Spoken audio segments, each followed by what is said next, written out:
नमस्कार साथियों, स्वागत है आप सभी का हमारे YouTube चैनल पे। तो आज हम बात कर रहे हैं हिंदी साहित्य के इतिहास में अष्टछाप के जो प्रमुख कवि रहते हैं उसमें हम जो है लगभग 4 कवियों का परिचय हम कर चुके हैं। उनका जो है सूरदास का है, उनके बाद में कृष्णदास जी थे। मतलब इन चारों का जो है हमने संपूर्ण जो साहित्यिक परिचय है वो पढ़ लिया है। आज हम जो इसकी बात करने वाले हैं वो हैं गोविंद स्वामी, छीत स्वामी, चतुर्भुजदास और नंददास जी। इनका संपूर्ण साहित्य यानी जीवन परिचय, इनके गुरु कौन थे, इनका निधन कब हुआ, इनकी प्रमुख रचनाएं कौन कौन सी हैं, इन सब को लेके आज बात करेंगे। वैसे बात करें तो हिंदी साहित्य के इतिहास में अपन की लगभग जो है 20 क्लासें जो है वो हो चुकी हैं। आज 20वीं क्लास है, ठीक है। पीछे की क्लासें देखने के लिए हमारे पीछे जो वीडियो डाले हुए हैं उनको आप ज़रूर देखिएगा। चलिए आगे बढ़ते हैं। सबसे पहले बात करें गोविंद स्वामी की। जन्म इनका 1505 में आंत्री गांव है भरतपुर में, राजस्थान में यह भरतपुर। तो वहाँ पे एक आंत्री नामक गांव है, वहाँ पे 1505 में इनका जन्म होता है। 80 साल का इनका जीवन काल रहा है। निधन जो है 1585 ईस्वी को हो जाता है। गुरु थे विठलनाथ जी। 1535 में गुरु से दक्षिणा ली थी, दीक्षित हुए थे 1535 में, यानी लगभग 30 वर्ष की उम्र में जो है वो ये दीक्षित हुए थे। पुष्टि संप्रदाय की दीक्षा के उपरांत पुष्टि मार्ग के कर्ता धर्ता विठलनाथ जी थे। तो पुष्टि मार्ग का जहाज सूरदास जी को कहा जाता है। तो वहाँ से दीक्षा के उपरांत ये गोवर्धन चले गए। लगभग इनका जो निवास स्थान है या हम बात करें कि कर्म स्थली या पूजा स्थली जो है वो गोवर्धन ही रही है। और जहाँ ये रहते थे वह स्थान जो था वो किस नाम से जाना गया? गोविंद स्वामी की कदम्ब खंडी के नाम से ये बड़ा फेमस हुआ था। ये जिस जगह पर ये रहा करते थे गोविंद स्वामी जी। आगे बात करें तो तानसेन इनके पद गायन की शिक्षा ग्रहण करते थे। ये अष्टछाप के कवियों में सूरदास के बाद बात करें तो प्रसिद्ध संगीतज्ञ रहे हैं। सूरदास पहले नंबर पे हैं और उसके बाद में दूसरा नंबर आता है किसका? गोविंद स्वामी का, जो प्रसिद्ध संगीतज्ञ थे। ठीक है, अष्टछाप की बात हो रही है, बाकी तो यही है। प्रसिद्ध पंक्ति भी अपने को याद रखनी है कि प्रातः समय उठी जसुमती, जननी गिरधर श्रुत को उबटी नवावती, करी सिंगार वसन भूषण, सजी फूलन रची रची पाग बनावती। ये कृष्ण के बारे में पंक्ति है, गोविंद स्वामी के द्वारा ये पंक्ति कही गई है। ठीक है, चलिए आगे बढ़ते हैं। अगले अपने जो संत हैं, जो कवि हैं, वो हैं छीत स्वामी। जन्म 1515 को मथुरा उत्तर प्रदेश में होता है। निधन 1585 में ही उनका और इनका दोनों का सेम ही है।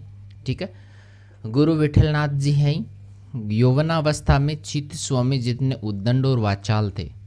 यौवनावस्था की बात करें, जब छोटे थे तो बड़े उद्दंड और वाचाल थे, बोलने में बड़े माहिर थे।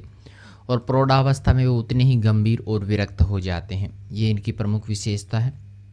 पुष्टि मार्ग में दीक्षित होने के बाद गोवर्धन में, देखो गोवर्धन भी, ये भी गोवर्धन में गए हैं। तो पूछरी नामक स्थान पर एक तमाल के वृक्ष के नीचे ये रहने लगे थे।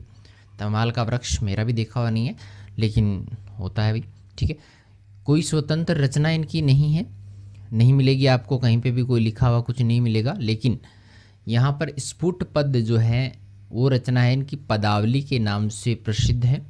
खुद का लिखा हुआ नहीं है, लेकिन इन्होंने जो पद बोले थे, जो जनमानस में बोले थे, लोगों को सुनाए थे, वो इनके जो पद हैं वो पदावली नाम से जो है वो उसमें स्फुट पदों के रूप में आपको देखने को मिल जाएंगे।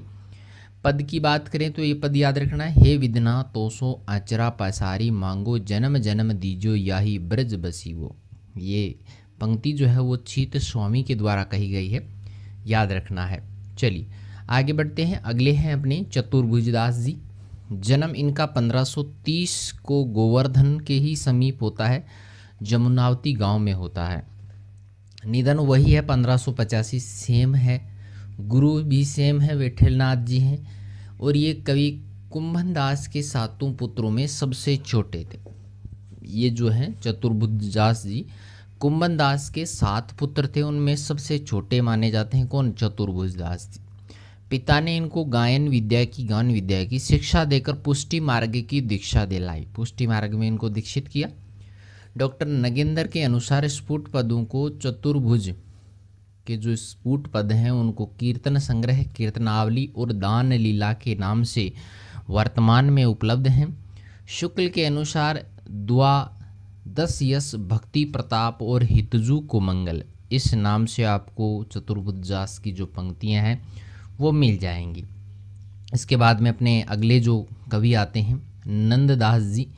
जन्म इनका 1533 ईस्वी को रामपुर गांव जो कि शुक्र उत्तर प्रदेश में है वहाँ पर होता है, और निधन इनका उनसे 2 साल पहले 1583 ईस्वी को मानसी गंगा के निकट हो जाता है। पिता थे जीवन राम, चाचा आत्माराम जो कि तुलसीदास जी के पिता भी थे। तो गुरु विठलनाथ जी हैं। वार्ता संग्रहों में नंददास को तुलसीदास जी का भाई बताया गया है। क्या बताया गया है? तुलसीदास जी का भाई बताया है वार्ता ग्रंथों में।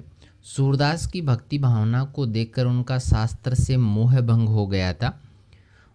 आगे बात करें कि ये अष्टछाप के कवियों में कनिष्ठ कवि माने जाते हैं। इंपॉर्टेंट लाइन है।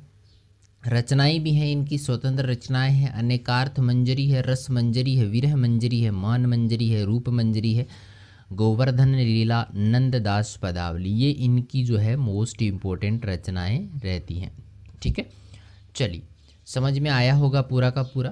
कहीं भी कोई समस्या हो तो आप बेझिझक कमेंट कीजिएगा, और नए नए वीडियोज़ जो है वो इस तरह के आते रहेंगे। और आपको वीडियोज़ कैसे लग रहे हैं या अलग तरीके से क्वेश्चनों के रूप में कुछ देना चाहिए तो उसके लिए आप कमेंट जरूर करें। मिलेंगे नए वीडियो के साथ में, तब तक के लिए थैंक यू।